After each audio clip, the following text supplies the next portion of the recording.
ETF index mutual funds నేర్చుకుని stock మార్కెట్లో రాణించాలనుకుంటున్నారా? వెంటనే ఈ నెంబర్కి కాల్ చేయండి. నమస్కారం. కార్తీక పురాణం 23వ రోజు పారాయణలోకి వచ్చాం. ఈరోజు ఆదివారం అండి. రేపు సోమవారం, ఆఖరి సోమవారం. ఈ సంవత్సరం కార్తీక మాసంలో 4 సోమవారాలు వచ్చినాయి. ఆఖరి సోమవారం 24వ రోజు పారాయణ వింటాము. ఆ రోజున ఇప్పుడు ఈ 3 సోమవారాలు ఉపవాసాలు ఉండలేని వాళ్ళు ఆఖరి సోమవారమైన రేపటి రోజునైనా ఉపవాసం ఉండటం మంచిది. సాధారణ ఉపవాసం చేయొచ్చండి. పగలు పొద్దున్నే సూర్యోదయానికి ముందే లేచి స్నానం చేసేసి అలారం పెట్టుకుని లేచి స్నానం చేయటమే. ఆఖరి సోమవారం కాబట్టి స్నానం చేసి దేవతార్చన, దీపారాధన, ఇంట్లో దీపారాధన చేసుకోవటం. మగవారికి అవకాశం ఉంటే మగవారైనా ఆడవారైనా ఒకసారి దేవాలయ దర్శనం చేసుకోవటం. పగలు నిరాహారంగా ఉండి సాయంకాలం చుక్కలు వచ్చిన తర్వాత, చుక్కలు కొంచెం తక్కువ కనపడతాయండి, ఎందుకంటే అమావాస్యకి వారం రోజుల దగ్గరకు వచ్చేసాం కాబట్టి కొంచెం తక్కువ ఉంటుంది. చీకటి పడిన తర్వాత ప్రదోషకాలం అయ్యాక అర్చన అయిన తర్వాత చక్కగా వంట చేసుకుని భోజనం చేయొచ్చు. అవకాశం ఉంటే ఈ రోజున ఏదైనా దానం చేయండి. దేవాలయంలో అన్నదానానికి డబ్బులు ఇవ్వండి, అన్నదానం చేయండి. ఎవరైనా నలుగురిని మీతో పాటు భోజనానికి పిలవండి. ఇంట్లో ఇన్ని రోజులు చేయలేని వస్త్రదానమో, దీపదానమో, తిలదానమో ఏది కుదిరితే అది ఈ రోజున దానం చేయండి. విశేషించి ఫలదానం కూడా చేయొచ్చు. ఉపవాసం ఉన్న వాళ్ళకి తలా 2 పళ్ళు ఇచ్చినా కూడా మీకు ఉపవాస ఫలితం ఇతోధికంగా లభిస్తుంది. అవకాశం ఉన్నవాళ్ళు ఈ ఆఖరి సోమవారాన్ని సుసంపన్నం చేసుకోండి. అయితే మొదటి ఏకాదశి లాగానే ఈసారి ఏకాదశి కూడా సోమవారం అనంతరం రోజే వచ్చిందండి.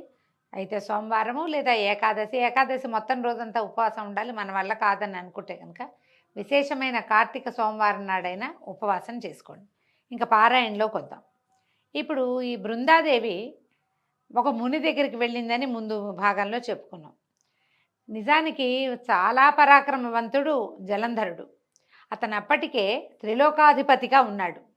భూమిని జయించాడు, పాతాళాన్ని జయించాడు, స్వర్గాధిపత్యాన్ని చేపట్టాడు. సాక్షాత్తు లక్ష్మీనారాయణలని తన ఇంట్లో నివాసం ఉండేలాగా చేసుకున్నా కూడా చివరికి అప్పుడు ఇంత బలపరాక్రమాలు ఉన్నవాడికి ఏమవుతుందోనన్న భయం బృందాదేవికి ఎందుకు వచ్చిందంటే, ఈసారి ఈయన చేసిన పనేమిటి?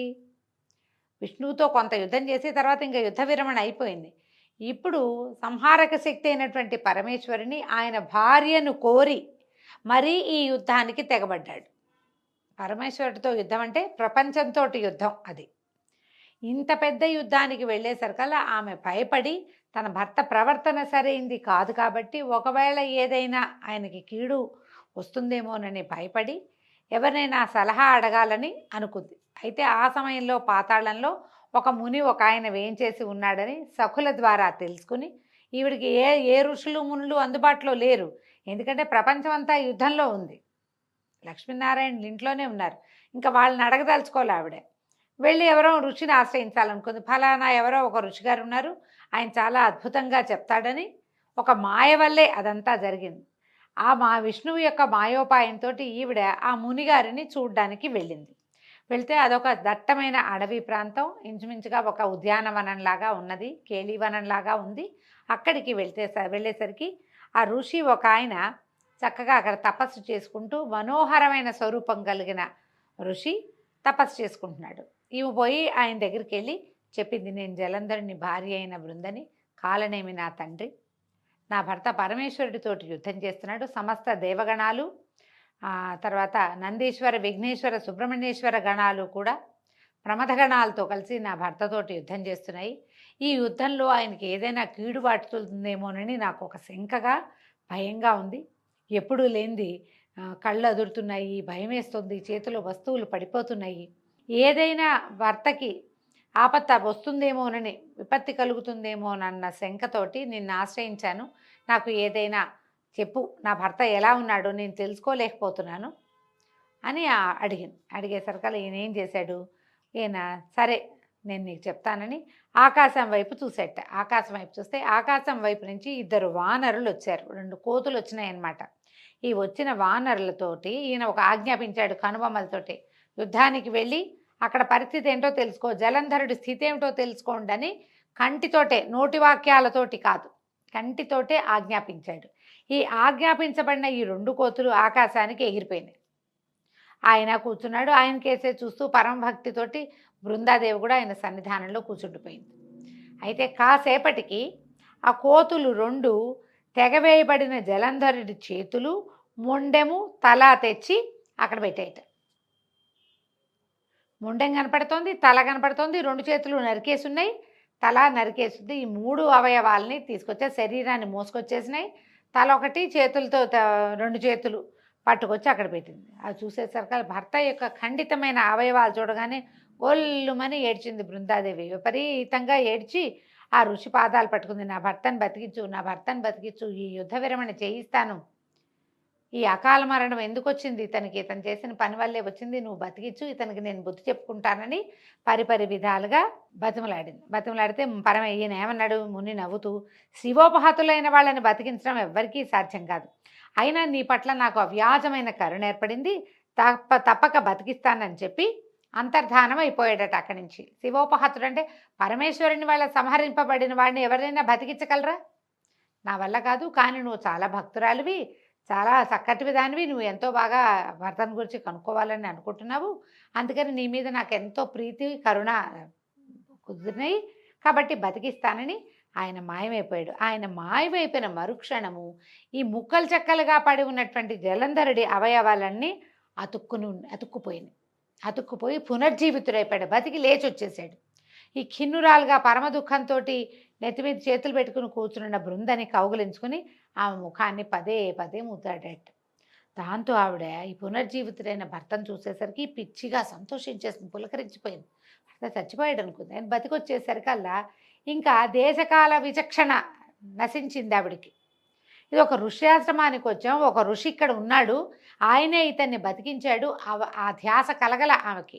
ఈ భర్త కౌగులించుకునేసరికల్లా ఇంకా ఆయన ఆ వనంలోనే ఉండిపోయి అతనితో అనేక రకాల సురత క్రీడలతోటి మునిగిపోయింది.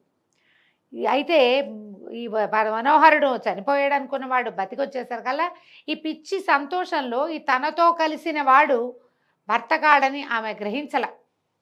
అనేక రకాలుగా క్రీడించిన ఒక సురతావసాన సమయంలో ఆయన నిజరూపం వచ్చేస్తుంది. ఇది దేవతల గాథల్లో అది కనపడుతుంది అన్నమాట. కళ్ళు మూసుకుని ఉన్న ఆమె కళ్ళు తెరిచి తన మీద ఉన్నవాడు, తనతోటి కలిసి ఉన్నవాడు తన భర్త కాదని, శ్రీమన్నారాయణుడని తెలుసుకునేసరికి అలా వెంటనే ఏం చేసింది, ఆమె లేచేసి అతన్ని బయటికి తోసేసి తన భర్త వేషంలో ఉండి తనని నమ్మించి తన పాతివ్రత్యాన్ని మంటగలిపినవాడు ఈ రాక్షసాంతకుడైన హరిగా, మాధవుడిగా తెలుసుకుని పెద్దగా కేకలు పెట్టి అరిచి పోట్లాడింది. ఏమంది, ఓ విష్ణుమూర్తి, పరస్త్రీగామివై చరించిన నీ ప్రవర్తన నిందింపబడుగాక, నీ మాయతో పూర్వంగా వచ్చిన వాళ్ళ వానరులిద్దరూ రాక్షసులై జన్మించి నీ చేత నీ భార్యనే హరించెదరుగాక. నువ్వు భార్యావియోగ దుఃఖితుడివై నీ శిష్యుడైన, అప్పటికి ఈయన పక్కన శిష్యుడు ఒకడున్నాడు, ఈ ముని పక్కన ఆదిశేషువే శిష్యుడుగా ఉన్నట్టు అక్కడ, ఆదిశేషుడితో సహితుడివై అడవులలో పడి తిరుగుతూ వానర సహాయమే గతి అయిన వాడివి అగుదువుగాక అని శపించేసింది. భీషణంగా అరిచి కేకలు పెట్టింది, తిట్టింది. పరస్త్రీగామివయ్యావు, నువ్వు పరస్త్రీనైనా నాతో చరించావు కాబట్టి నువ్వు భార్యావియోగాన్ని పొందుతావు. ఏ కోతి మొహాలతోటి వచ్చి నన్ను ఇలా వంచారో, నా భర్త శవాన్ని చూపించారో వాళ్ళిద్దరూ రాక్షసులైపోతారు. వాళ్ళిద్దరూ ఎవరు? విష్ణుమూర్తి ఎక్కడికైనా వస్తే ఎవరు వస్తారండి? ఆయన వెనకాల పడి వచ్చేవాళ్ళు ఎప్పుడూ అయితే గరుత్మంతుడు, జయ విజయులు ఆయన పార్షదులైన వాళ్ళు, లేదా ఆయన పడుకుని శయ్యగా ఉండేటువంటి ఆదిశేషుడు. శిష్యుడిగా వచ్చిన ఆదిశేషుడికి శాపం తగిలింది. ఈ వానర ముఖాలతోటి వచ్చిన వాళ్ళిద్దరూ తర్వాత కాలాంతరంలో వాళ్లే రాక్షసులుగా జన్మించారు. జయ విజయులిద్దరే రావణ కుంభకర్ణులుగా జన్మించారని కథనం. నువ్వు చివరికి భార్యా వియోగివై నీ వెనకాల ఇది ఆదిశేషుడే సహాయుడుగా ఉండి కేవలము వానరాలు తప్పిస్తే ఎవ్వరూ సహాయం చేయలేని స్థితిలో పడిపోతావు. నువ్వు వాళ్ళని చూపించి నన్ను మోసం చేశావని నానా విధాలుగా ఆయన్ని తిట్టి దుఃఖిస్తూ పరమ దుఃఖంతో ఆవిడేం చేస్తుందట, అగ్నిని కల్పించుకుని అందులోకి పడి బూడిదైపోయింది. ఆయన ఏం చేశాడు, ఈవిడ అరుస్తూ ఉంటే ఆమెను కౌగులించుకుపోయాడట. తనని అభిలషిస్తూ దగ్గరికి వస్తున్నటువంటి హరిని ఆయన నుంచి, శ్రీహరి నుంచి తప్పించుకుని అగ్నిని కల్పించుకొని బూడిదైపోయింది. ఆమె వెంటనే ఇట్లా పెద్ద మంట వచ్చి మంటలో కాలి బూడిదైపోయింది. అయితే ఏమైందట, ఈ తను కల్పించిన మాయలో ఆమెని భ్రమింపచేసిన విష్ణువు ఈ భార్య స్త్రీ సౌఖ్యంలో మైమరిచిపోయి ఉన్నవాడై మాయామోహితుడైపోయాడట. ఇలా జరుగుతుందా? జగన్నాటక సూత్రధారే ఇంత పని ఇలాంటిది జరుగుతుందా అంటే, శివమాయ, విష్ణుమాయ, బ్రహ్మాది మాయల కంటే మహామాయ ఒకటి ఉన్నదని, దానికి మేమెవ్వరము అతీతులము కాము అని మహావిష్ణువే ఒక కథనంలో చెప్పినట్టుగా మనకి కనపడుతుంది. శివపురాణంలో కనిపిస్తుంది ఈ కథనం. మాటివి చిన్న మాయలు, వీటిని మించిన పెనుమాయ ఇంకొకటి ఉన్నదని చెప్తాడు ఆయన.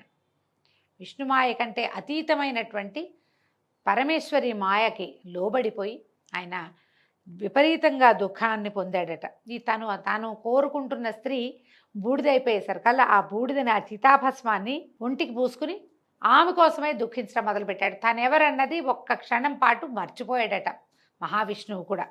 దాంతో ఈ చుట్టుపక్కల ప్రాంతాల్లో ఉన్నటువంటి సిద్ధులు, ఋషులు అందరూ పరిగెత్తుకొచ్చారు. ఎప్పుడైతే ఈమె యోగాగ్నిలో తగలబడిపోయిందో పరిగెత్తుకుంటూ వచ్చారు. విష్ణువు యొక్క దుఃఖభరితమైన స్వరం వినపడేసరికి ఎందరో సిద్ధులు, మునులు, యోగులు అందరూ వచ్చి, మహాదేవ, నువ్వు శ్రీమన్నారాయణ, నువ్వు నారాయణుడివి, చనిపోయింది జలంధరుని భార్యే తప్పిస్తే నీ భార్య కాదని వాళ్ళు ఎంత చెప్పినా ఈయనకి అర్థం కాలేదట.